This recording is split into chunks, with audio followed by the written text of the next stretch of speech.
शेतीमध्ये नोंदी ठेवणे का महत्त्वाचे? नमस्कार शेतकरी मित्रांनो.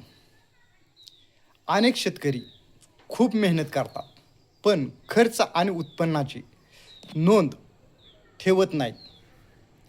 कोणत्या पिकाला किती खर्च झाला, कोणत्या औषधाला किती खर्च झाला, त्याचा किती फायदा झाला, कोणत्या पिकातून जास्त उत्पादन मिळालं, या सर्व जर गोष्टीची नोंद ठेवली तर पुढच्या हंगामात आपल्याला योग्य नियोजन करता येतं आणि त्याचा फायदा आपल्याला भरपूर या सर्वाची जर आपण नोंद एखाद्या वहीमध्ये करून ठेवली तर ती आपल्याला पुढील वर्षी नियोजन करण्यासाठी आणि उत्पादन खर्च किती आणि उत्पन्न किती या सर्वाची नोंद ठेवल्यामुळे आपल्याला नफ्या तोट्याचे गणित समजते. चांगला शेतकरी फक्त शेती करत नाही तर शेतीचं नियोजनही करतो.